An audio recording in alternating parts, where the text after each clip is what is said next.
ጦርነትን በሚሰብከው እምነት ጥላቻን በሚሰብከው እምነት እንደዛ ይላል። የኛ እምነት የእናንተ የሙስሊም እምነት የእስላም እምነት ያው ጥላቻን፣ ግድያን፣ ቂም በቀልን፣ ሐሜትን እዚህ ቆመህ እንደዚህ አትልም።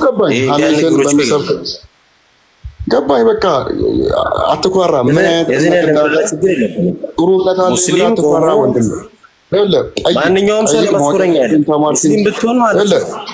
እነሱ ጋር ያልገባኝ ነገር አለ ብለህ ጠይቅ እንጂ የኔው ምርጥ ነው ብለህ ሙስሊም ነው በሚለው ማሊያ መጫወት አትችልም። የኔው ምርጥ ነው ካልክ እዚህ ምን ትሰራለህ? ይኸውልህ የኔው ምርጥ ነው ካልክ እዚህ ምን ለምን መጣ? ነው እኔ ጥያቄ ስላለኝ ነው። እኔ እናንተም እንድትማሩ ካለ ለምን መጣ? ለማመን ነው?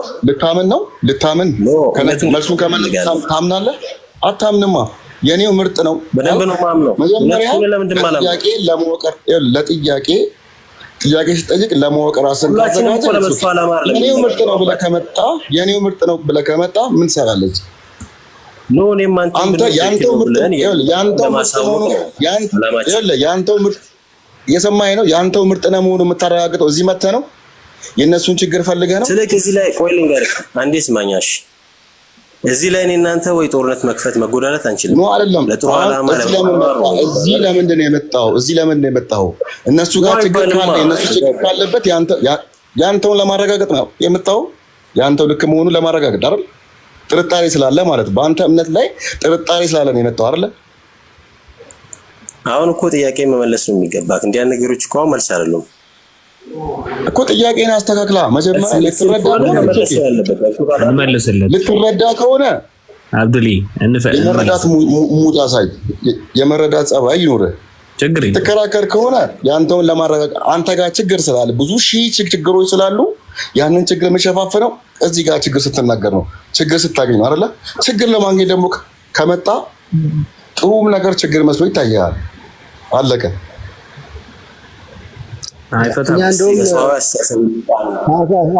ሰዓታችንን ከምንገደል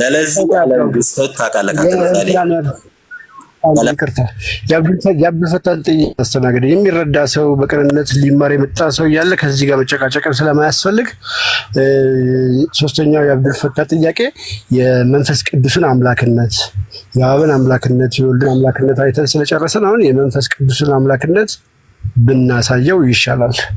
ቢኮዝ ማፊ ፋይዳ ስለሆነ ከዛ በኋላ ወደ አብዱል እንትና እንመጣለን። ወንድማችን መጨረሻ ላይ ለአንተም ደግሞ እናስተምራለን። እኛ አንሰለችም፣ ችግር የለውም። እስከዛ እና ወደዛ እንሄዳለን።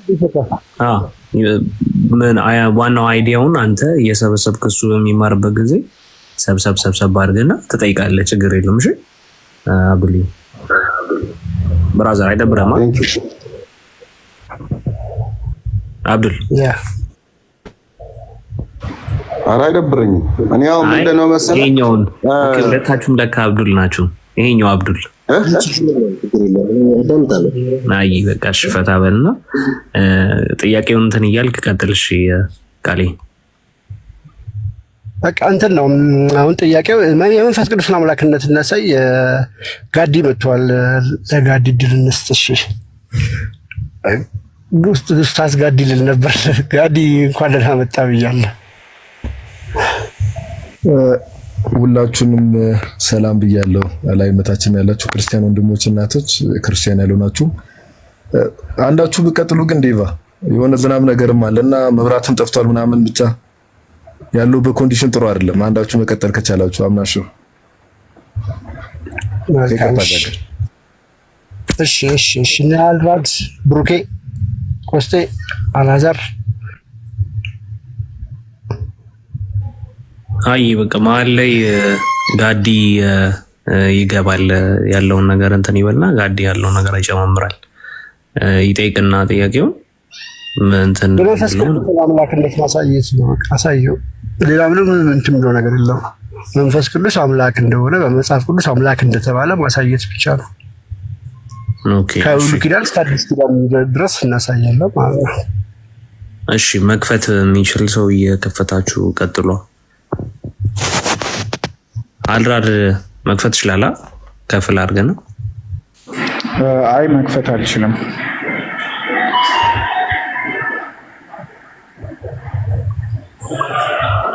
መክፈት አልችልም። እስቲ ቆይ አንዴ እንትን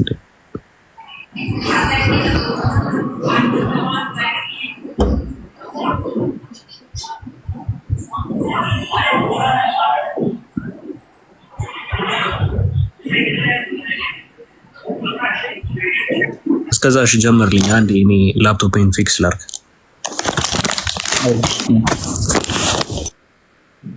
ኦኬ ስለዚህ የመንፈስ ቅዱስ አምላክነት ላይ ነው የምናየውና ያው የመንፈስ ቅዱስ አምላክ የመሆኑ ጉዳይ በሐዲስ ኪዳን ዝም ብሎ ብቅ ያለ ጉዳይ አይደለም። ያው ከብሉይ ኪዳን ጀምሮ ያለ ትምህርት ነው ማለት ነው። ለዚህም ምንም መመልከት ይቻላል ከተባለ ያው ተከፍቶ እያየው ቢሆን አሪፍ ነበረ።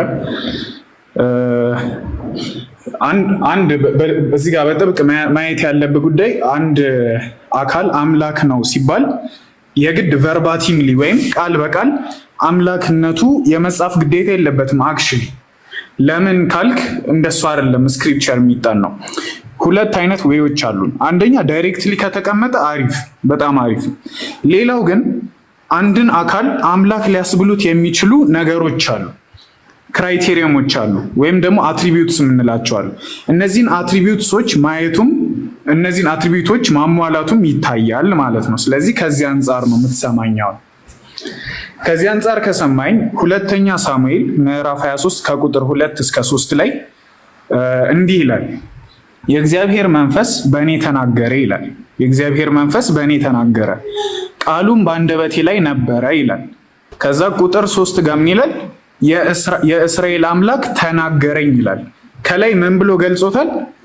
የእግዚአብሔር መንፈስ በእኔ ተናገረ ይላል። የእግዚአብሔር መንፈስ በሚል ስፔሲፊኬሽን አስቀምጦታል። የእግዚአብሔር መንፈስ በእኔ ተናገረ ቃሉም በአንደበቴ ላይ ነበረ ይልና ቁጥር 3 ላይ የእስራኤል አምላክ ተናገረኝ። ስለዚህ የእግዚአብሔር መንፈስ በኢምፕሊኬሽን ምንድን ነው ማለት ነው? የእስራኤል አምላክ ነው ማለት ነው። የእስራኤል ጠባቂ እንዲህ አለ በሰው ላይ በጽድቅ እያለ ይቀጥላል ማለት ነው። ስለዚህ እዚህ ጋራ ዳይሬክት ኢምፕሊኬሽን ወይም ስያሜን እናያለን ማለት ነው። ሳሙኤል በሁለተኛ መጽሐፉ ላይ የእግዚአብሔር መንፈስን አምላክ በሚል ጠርቶታል ማለት ነው። ሌላው ከአምላክነት አንዱ ባህሪ ፈጣሪነት ነው። ክሬተር ማለት ነው። የመፍጠር ባህሪ አለው። which is መላእክት ጋር የሌለ ባህሪ ነው። መላእክት ፈጣሪያን ሊሆኑ አይችሉም፣ ሊፈጥሩ አይችሉም።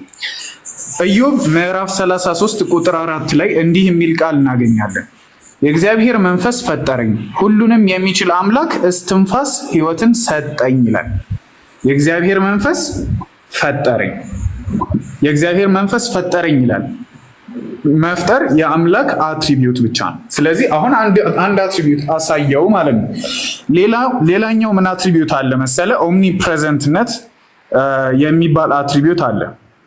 ኦምኒ ፕሬዘንትነት ወይም በሁሉም ቦታ የመገኘት ባህሪ አለ። በክርስትና ኬዝ ኦምኒ ፕሬዘንት እና ኦምኒሸንት መሆን በአንድነት፣ ኦምኒ ፕሬዘንት ማለት በሁሉ ቦታ መገኘት፣ ኦምኒሸንትነት ደግሞ ሁሉን አዋቂነት ማለት ነው። ሁለቱ ባህሪዎች በክርስትናው አምላክ በአንድ ላይ ኤግዚስት የሚያደርጉ ናቸው። እዚህ ጋራ መዝሙር 139 ቁጥር 7 እንዲህ ይላል። መዝሙር 139 ቁጥር 7 ከመንፈስህ ወዴት እሄዳለሁ ከፊትህስ ወዴት እሸሻለሁ ይላል። ከመንፈስህ ወዴት እሄዳለሁ።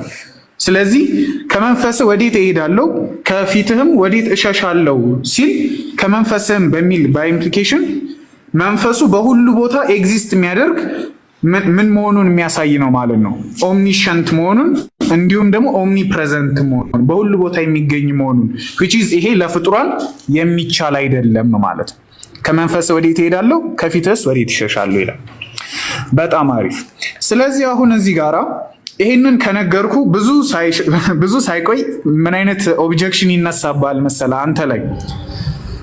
ታዲያ መንፈስ ቅዱስ እኮ እዚህ ጋራ ከአብ የተለየ አይደለም፣ ወይም ደግሞ ከያህዌ የተለየ አይደለም፣ በአካል የተለየ አይደለም፣ ጀስት ኃይሉ ነው ወይም ደግሞ መንፈሱ ነው ምናምን ልትባል ትችላለህ። ከሱ የተለየ አይደለም የሚለው ኦብጀክሽን ልክ ይሄንን ከተናገርክ ቀጥሎ የሚመጣው ነው ኦልዌይስ።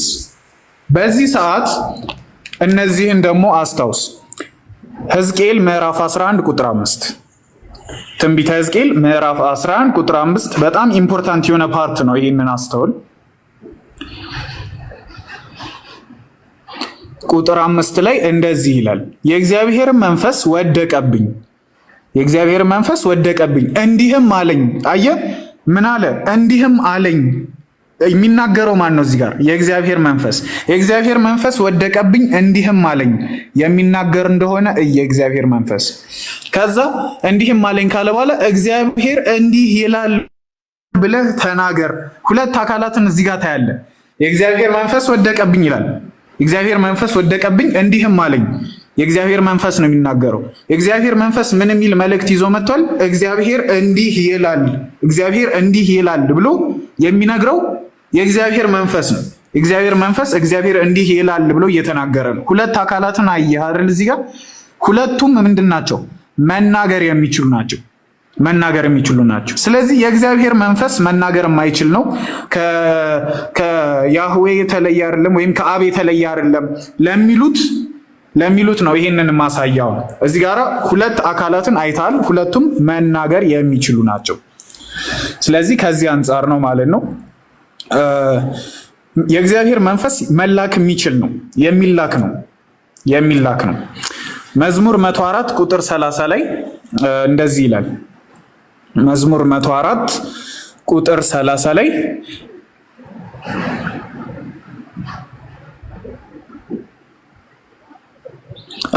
መንፈስን ትልካለህ ይፈጠራሉ፣ የምድርንም ፊት ታድሳለህ ይላል። የእግዚአብሔር መንፈስ የሚላክ ነው፣ መላክ የሚችል ነው። which means ከሚልከው በአካል የተለየ ነው ማለት ነው። ፒሪድ። የሚላክ ነው ማለት ከሚልከው እኔ ራሴን መላክ አልችልም። የሆነ ጀስት እንደዚህ አይነት ኮኔክሽን ከሚልከው የተለየ መሆኑን በብሉይ ኪዳን እናያለን። በአዲስ ኪዳን ደግሞ ኦብቪየስሊ በጣም ግልጽ ይሆናል።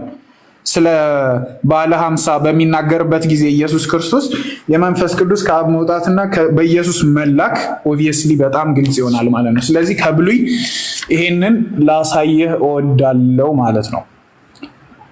አይ ቲንክ በጣም በቂ ይመስላል ከብሉይ የመንፈስ ቅዱስን ዲቪኒቲ ለማሳየት። ወጣ ልጁ። ኦኬ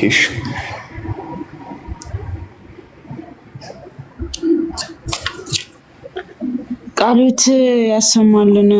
ቴንክ ዩ እና ኢዮብ 33:4ንም አሳዩት። የእግዚአብሔር መንፈስ ፈጠረኝ የሕይወት እስትንፋስንም እፍ አለብኝ ይላልና መፍጠር የሚችል በራሱ መሆኑ የእግዚአብሔር መንፈስ በራሱ መፍጠር የሚችል መሆኑን ይነግረናልና መጽሐፍ ቅዱስ አሁን እንዳላችሁ አራድ መለኮታዊ አካል እንደሆነ የሚላክ ተናጋሪ እንደሆነ ልክ ወልድ ተናጋሪ መፍጠር የሚችል ተብሎ ከብሉይ ኪዳን ጀምሮ እንደተነገረለት ለመንፈስ ቅዱስም እንደዛው ተነግሮለታል እና መንፈስ ቅዱስም ፈጣሪ አምላክ ነው የሚለውን ያሲዛ እግዚአብሔርም ተብሏል። ባይዘው ሐዋርያ ሥራ ምዕራፍ 5 ላይ ካያችሁ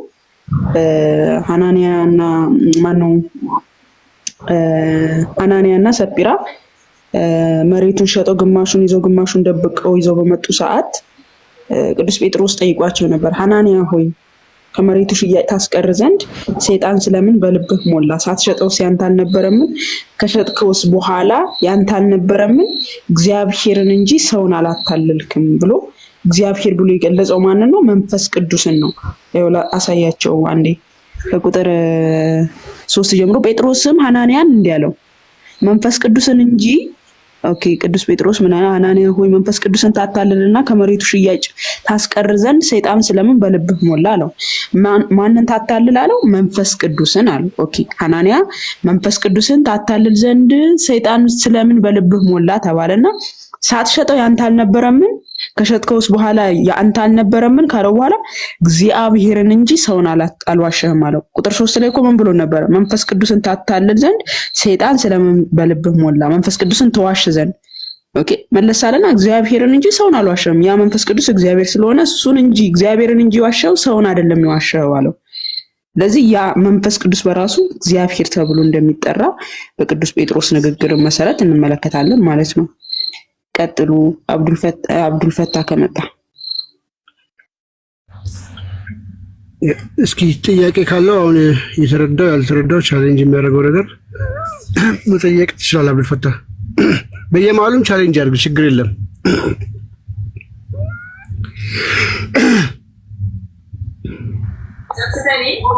በዚህ ዙሪያ ሳይሆን በመጀመሪያ ያለብኝን ሀሳብ እንትን ልበል። እሺ ቆይ ትጨርሳለህ። አንድ ጊዜ ከአብዱልፈታህ ጋር እንጨርስና ከፈጋን ለምን መስዋዕት መክፈል አስፈለገ የሚል ጥያቄ አለኝ።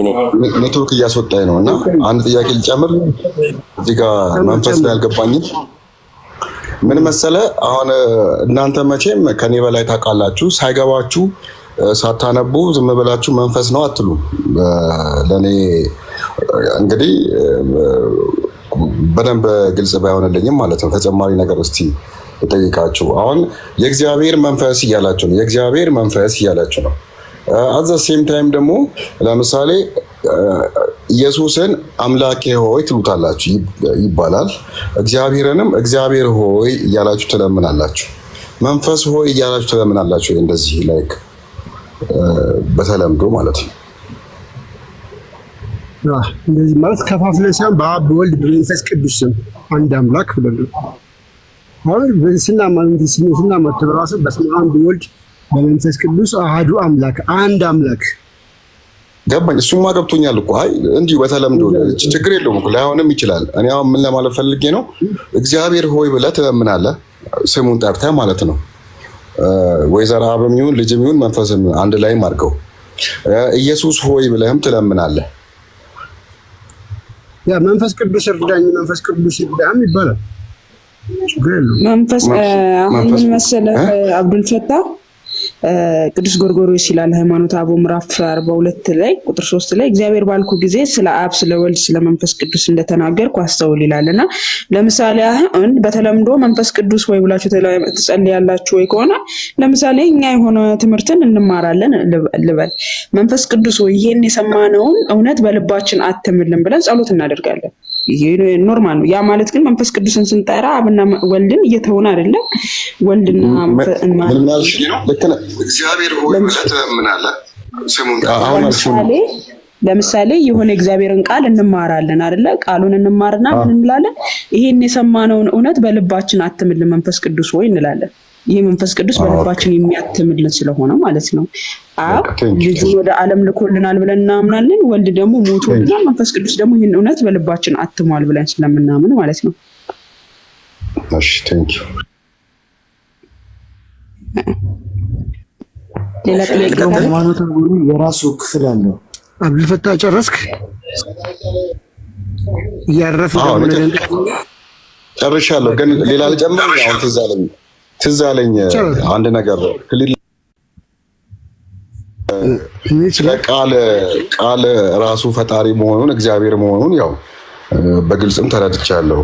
ግን ራሱ ቃል ከኢየሱስ ጋር የተያያዘ ነው ወይስ ቃልንስ ለምንድን ነው እግዚአብሔር ያላልነው? ቃል እግዚአብሔር ኦልሬዲ ይላል አይደል?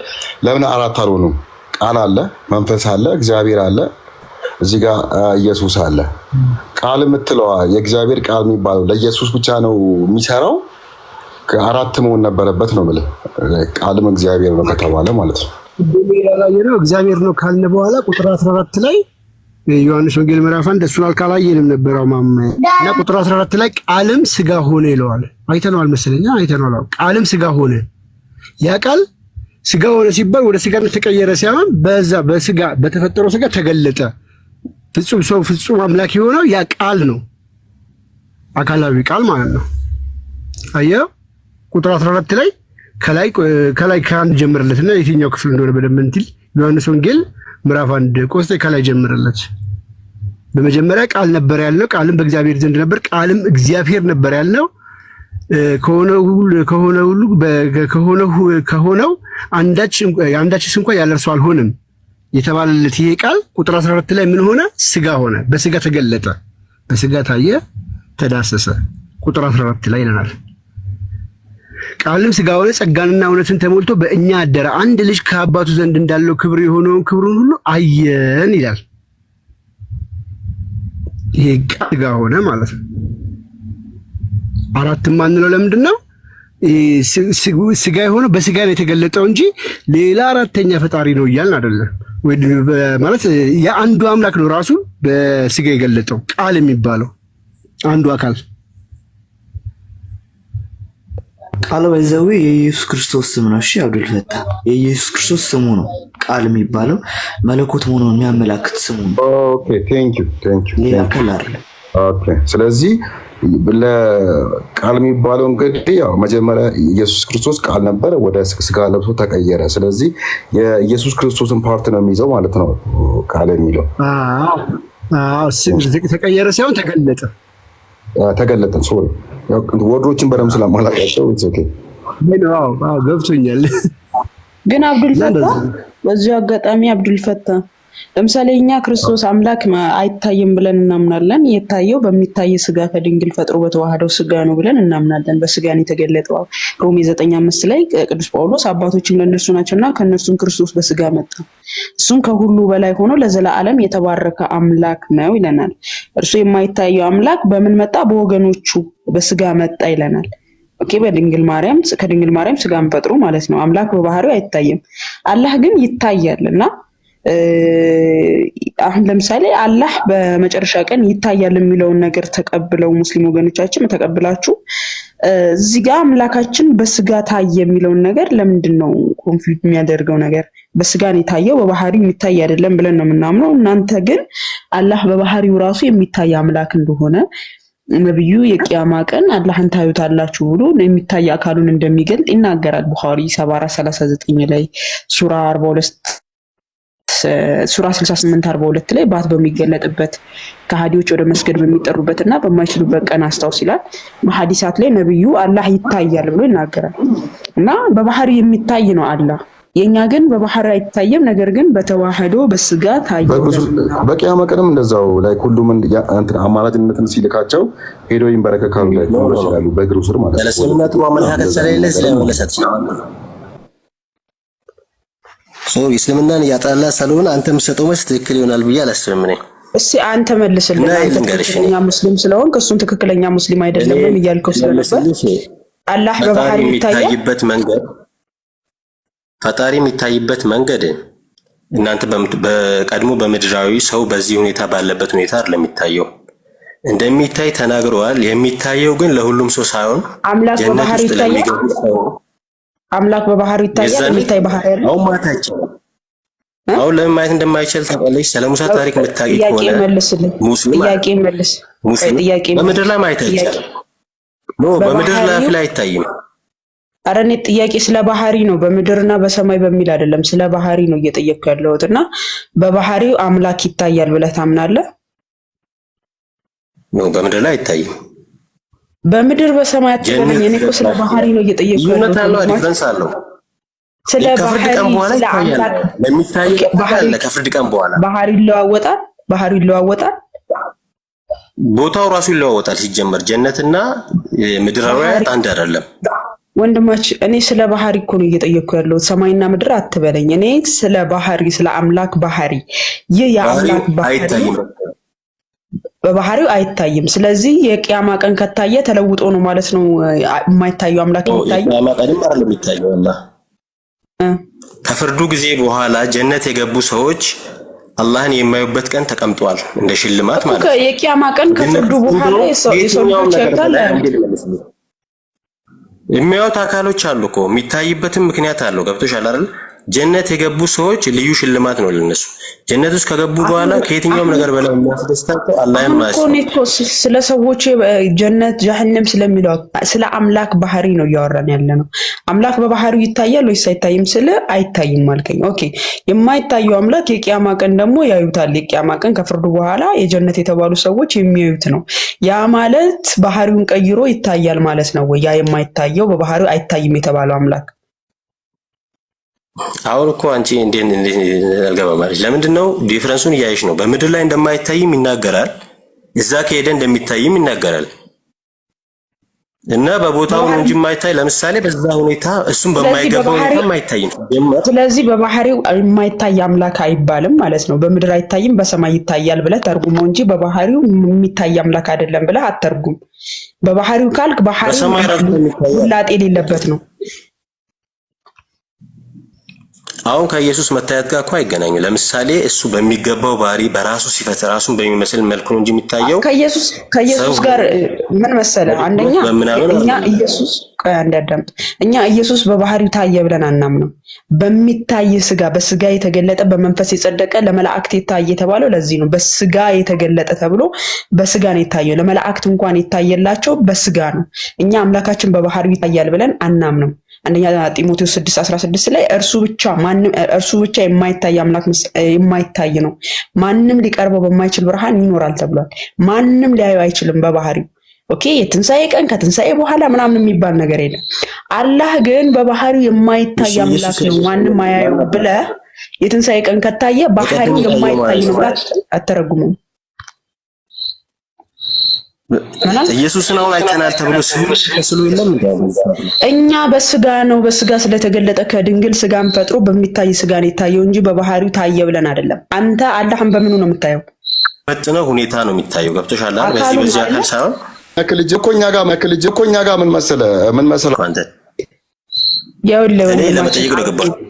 የማይታይ ባህሪ የነበረው አምላክ በትንሣኤ ቀን ከታየ የሚቀያየር ባህሪ ያለው እያላችሁ ነው ማለት ነው።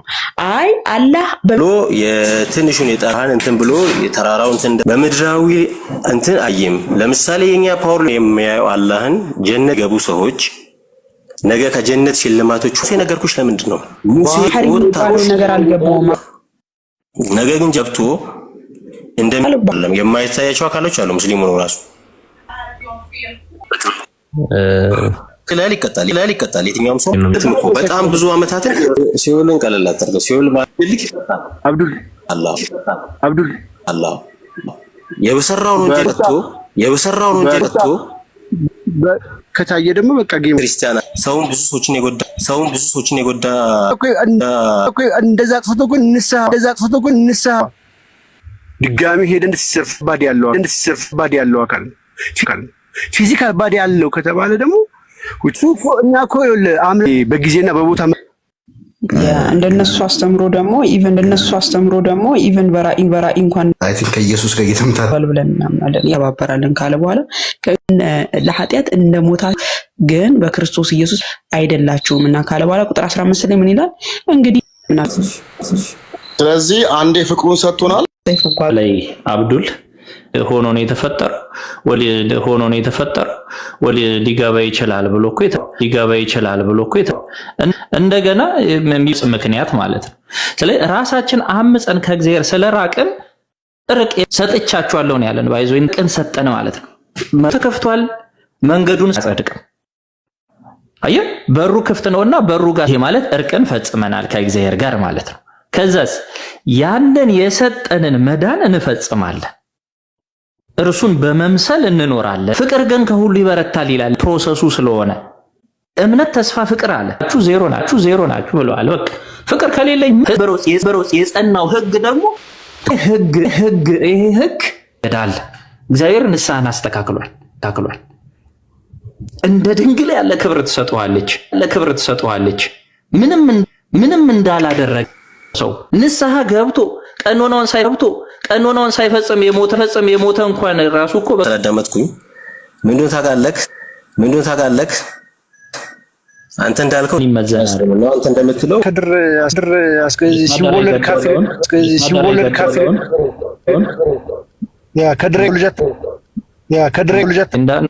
ከድሬ ልጀት እንዳንወስድ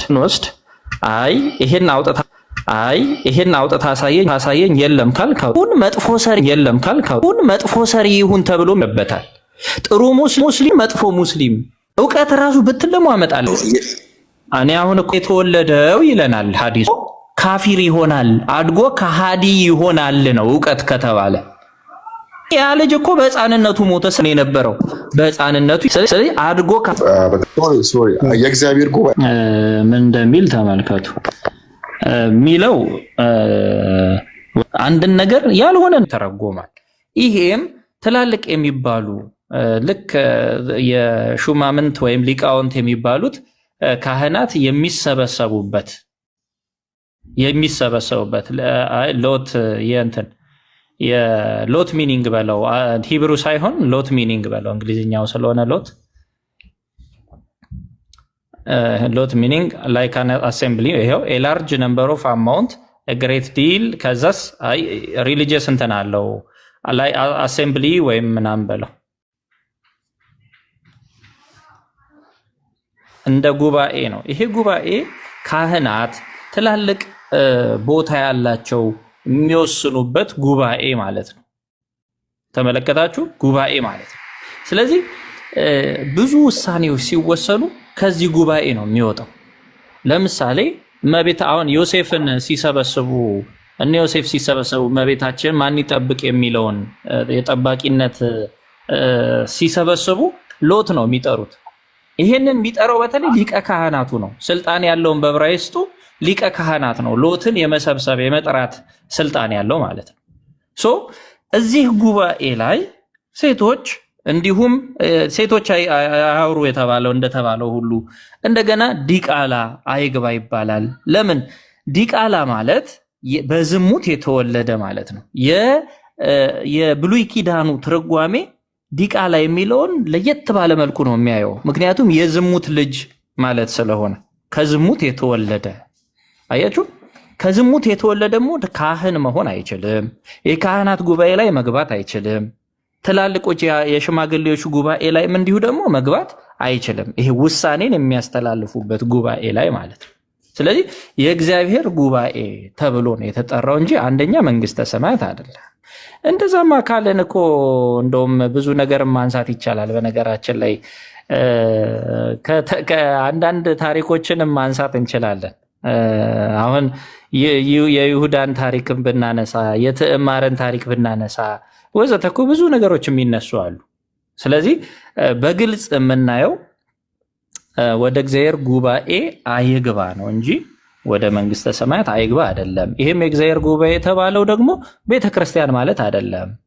ለውሳኔ የሚቀመጡበት ጉባኤ ነው። ካህናት የሚሰበሰቡበት ጉባኤ ነው። ስለዚህ የጉባኤውን ኔቸር ማወቅ ያስፈልጋል። ሴት ልጅን በጉባኤ መካከል እንዲህ ይላል ምናምን የሚሉ አሉ። ለምሳሌ ያንንም ኔቸሩን ማወቅ ያስፈልጋል። ኔቸሩ ማለት የጉባኤውን ባህሪ ማለት ያ ጉባኤ የተባለው ለምንድን ነው የሚለውን መረዳት ያስፈልጋል። ኮንቴክስቱን ካልተረዳችሁት በጣም የሚገርመኝ ነገር በተለይ ሙስሊሞች ያለ አስባብ አልነዙል ቁርአን 0 እንደሆነ ታውቃላችሁ። ያለ አስባብ አልነዙል ማለት ነው። ልክ እንደዛ ሁሉ በመጽሐፍ ቅዱስ ስትመጡ አሁን የቆሮንቶስ ሰዎችን እያነበበ አንድ ሰው ስለ ሴቶች የተነሳውን ይዞ እንዲህ እኮ ነው ምናምን አይልም። ለምን? ቀድሞ ያ በቆሮንቶስ ምን እየሆነ ስለነበር ነው ብሎ መረዳት ያስፈልገዋል።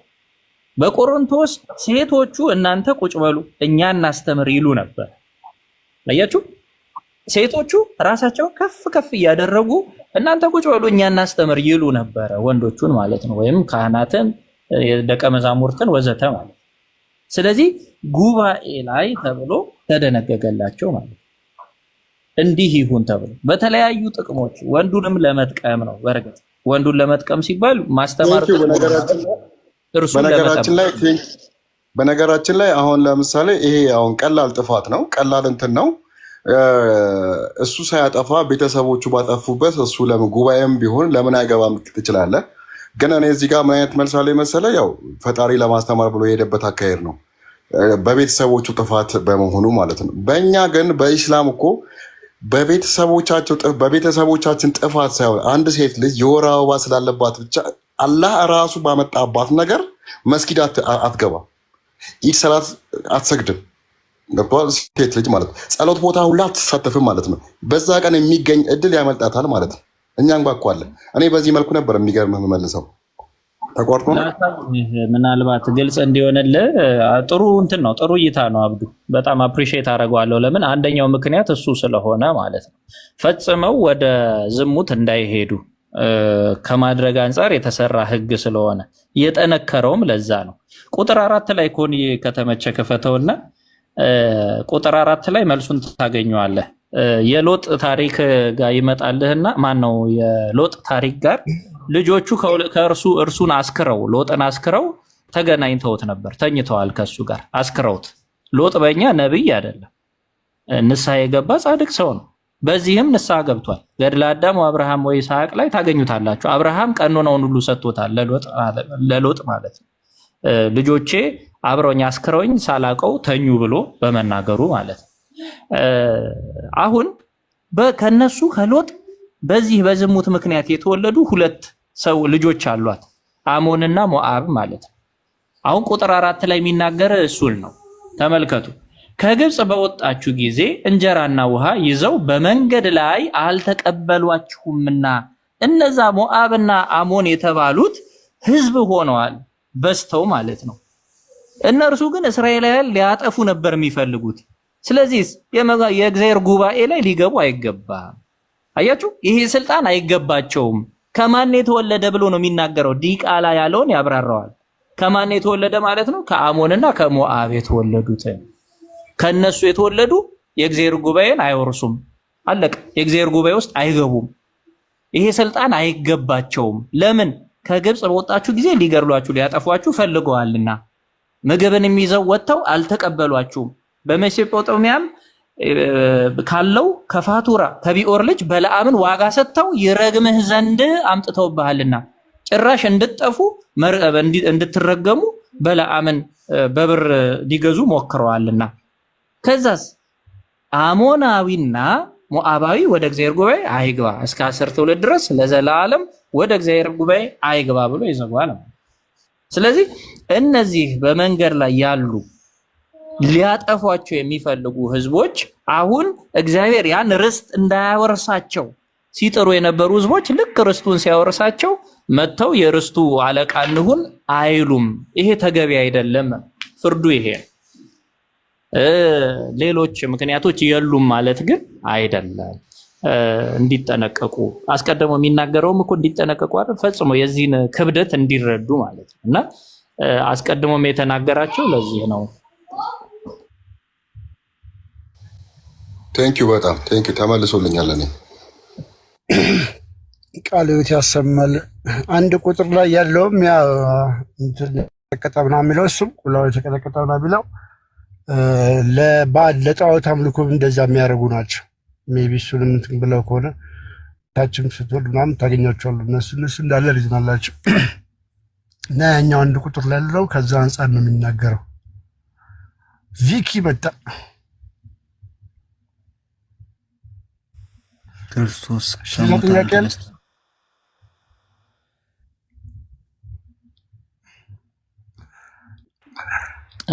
ዴቪ ምናልባት ከዛ ቤት ቪኪዬ ሰላም ብያለሁ ወንድሜ፣ እንዴት አለ? አንድ ሪፍሌክሽን እሰጣለሁኝ። ቀጥል ቪኪዬ፣ ሰላም በለን።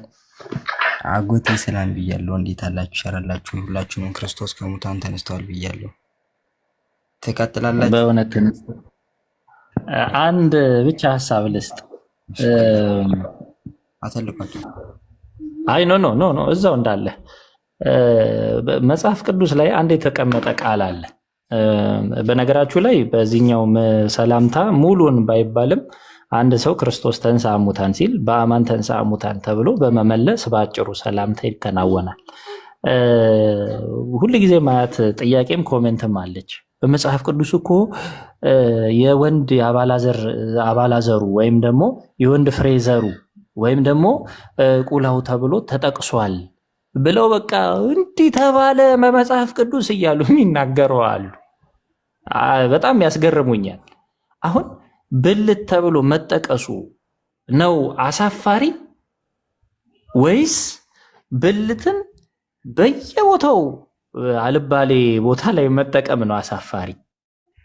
ተመልከቱ ጋይዝ፣ የሰውነት ክፍል ሲጠራ ከሰቀጠጣችሁ መሐመድ ያንን የሰውነት ክፍሉን እዛም እንደፈለገ ሳይታጠብ እንትን ሲል ይሄ እንዴት አይሰቀጥጣችሁም? መጠቀሱ እንዴት ይሰቀጥጣችኋል? የሰውነት ክፍል ባዮሎጂ መጽሐፍ ላይ አልተማራችሁ? ተምራችኋል አይደል? ሁላችንም እኔ አሁን እርባታ ምናምን የሚል አስታውሳለሁ። ባዮሎጂ መጽሐፍ ይመስለኛል። ባዮሎጂ ነው ኦር ሳይንስ ላይ ባዮሎጂ ላይም አለ ኦፍ ኮርስ። እና እንደዛ ተብሎ መጠራቱ ሳይሆን የሚሰቀጥጠው የሰውነት ክፍል መጠራቱ አይደለም። የሚሰቀጥጠው ምንድነው? መሐመድ ያንን የሰውነት ክፍሉን በየቦታው መቸርቸሩ ነው የሚሰቀጥ። ይቅርታ ለቃሌ 9 ቦታ እየዞረ ሳይታጠብ 9 ሚስቶቹ ጋር እየዞረ አላገባም መጠቀሙ ነው የሚሰቀጥጠው። እና ፕሊዝ እንደዚህ አይነት ኮሜንት ያላችሁ ሙስሊሞች ቀድማችሁ ህሊናችሁን አሰሩ። በመጠራትስ ቢሆን ራሱ መጠራቱ የሚሰቀጥጥ ከሆነ እኮ አላህ ፈርጅ ብሎ ሊትራሊ የሴት ልጅ ሱራ 61 65 ሱረቱል ተህሪም ቁጥር 12 ላይ አላህ ራሱ እንግዲህ በኪታብ ያለ የተጻፈ ነው። ፈርጅ እያለ የሴት ልጅ ብልት ቀጥታ ስሙን ነው የሚጠራው። አላህ ይጠራው ነበረ ስሙን። እንኳንና እናንተ በሰላት ስትሰግዱም ትጠሩታላችሁ። አላህም ደግሞ ይጠራው ነበር፣ እናንተም ትጠሩታላችሁ። ቀጥተኛ ስሙን ተጠቅማችሁ አማርኛው ላይ ነው ብልት ብሎ የጻፉት። እንትን አትሸማቀቁ። እና አረብኛ ስለሆነ ስላላወቃችሁት ነው እንጂ ፈርጅ ብላት የምትሰግደው ቃል በቃል ነው እየጠራው ጸሎት የምታደርገው። እና በእንደዚህ አይነት መልካም ነው። ሌላው እንዳለ ታውቃለህ ሌባ አላዳባን አልሙፍራድ 966 ላይ ያለውን እየጠቀሰልህ ነው። ዊያር ነገስ ሚለው እና እንትን አሁን ዞር ጀራግ ብላ አንድ ቁጥር ላይ ያለ ጣዖት ማለት ነው በፊት ብልታቸውን ይዘውን የሚያስቀጠቅጡ ወይ ደግሞ የሚያኮላሹ ነበሩ፣ ለጣዖት አምልኮ ወይ ለባዕድ አምልኮ ማለት ነው። እንደ ሄዶ የሚያስቀጠቅጡ ነበሩ። ሰው እነሱን ነው እየተናገረ ያለው ቁጥር 1 ላይ በነገራችን ላይ ይሄ ቃል አፕሊኬሽኑ ላይ ነው እንጂ ሃርድ ኮፒው ላይ የለም። አፕሊኬሽኑ ደግሞ በቤተክርስቲያን እውቅና ሳይሆን በግለሰቦች እንትን የሚታተም ነው። ቢጠራም ግን ይዳዝም ማረር ቁላ የተቀጠቀጠ የሚለው እነሱ የሚያስቀጠቅጡት ፍሬ ማለት እኮ ነው አይደል እንዴ ዲቭ? ፍሬ ማለት ነው። ሁሉ ሲንግ ነው። ይሄ አሁን በግ ምናምን ሲቀጠቀጥ አይታችሁ አታውቁም? ቁላው የተቀጠቀጠ ምናምን አሁን ፍየል ወይ በግ ወይ በሬ ምናምን እንዲሰባ ቁላው ይቀጠቀጣል። ያ ማለት እንግዲህ ኖርማል ነገር ነው። እንግዲህ ምን እንዲባል ተፈልጎ ነው አልገባኝም። አይግቡ ያሉት በእግዚአብሔር ጉባኤ አይግቡ የተባሉት ደግሞ ለጣዖት ነው ደግሞ የሚቀጠ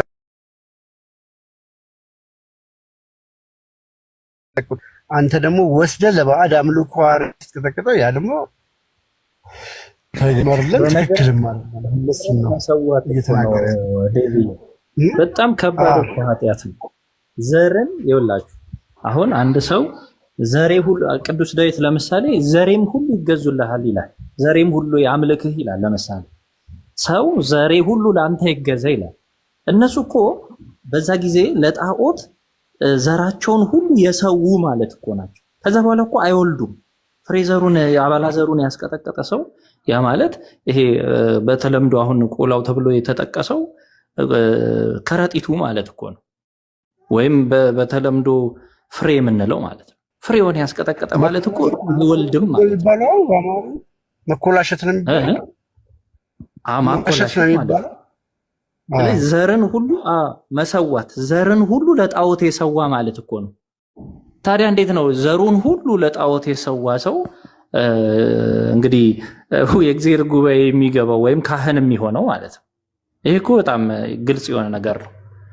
ዘርን የሰዋ ማለት ነው። ዘሩን ሁሉ በቃ ምንም ዘር አይኖረኝ ዘሬን ሁሉ ለአንተ ሰጥቻለሁ ብሎ ለጣዖት የሰጠ ማለት እኮ ነው።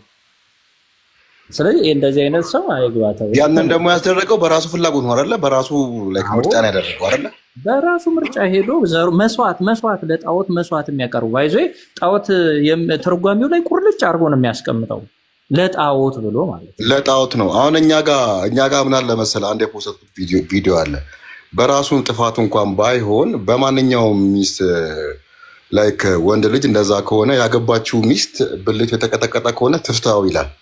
የመፍታት መብት አላት። ብልቱ ትንሽ ከሆነ ብልቱ ግማሽ ከሆነ ትፍታው፣ ማይወልድ ከሆነ ትፍታው ይላል። እንግዲህ በሸሪያው ዞሮ ሀዲስ ነው እንግዲህ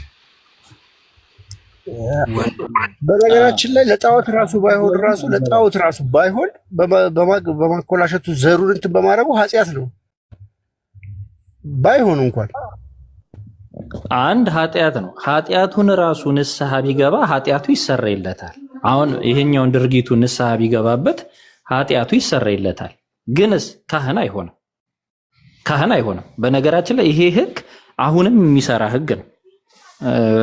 ይሄ ሰው እንትን ብሎት አይደለም፣ በግድ ተደርጎ አይደለም። በግድ ምናምን ቢሆን ሊሆን ይችላል። በራሱ ፈቃድ ለጣዖት የሰዋ ካለ እንደ አካለ ጎዶሎ ነው የሚወሰደው። አያችሁ፣ ይሄ ራሱ በክህነት ስርዓት ላይ ከባድ ነገር ነው ያለው። ምክንያቱም ለጣዖት ካህን የነበረ ማለት ነው። ለጣዖት ደግሞ ዘሩን ሁሉ የሰዋ ማለት ነው። ስለዚህ ቄስ ለመባል ሚስት ማግባት አለበት። አያችሁ፣ ቄስ ለመሆን ሚስት ማግባት አለበት። ካልሆነ መነኩሴ ነው መሆን የሚችለው። ምንኩስናን ይችላል፣ መመንኮስ ይችላል። በህጋዊ ካህን ግን መሆን አይችልም፣ ሚስት ማግባት ስለማይችል ማለት ነው።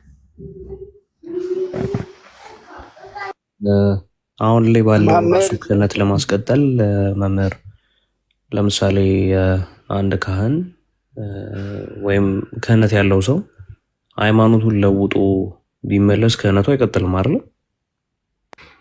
የሚያስቀምጣቸው ህግጋቶች አሉ። ፍትሐ ነገሥት አንደኛ ከክህነቱ ይሻር ይላል። የጣዖት አምልኮ ላይ የነበረ ከሆነ ከክህነቱ ይሻር ይላል። በምንፍቅና ሄዶ የሆነ ቢሆን ግን ስርዓት አለው።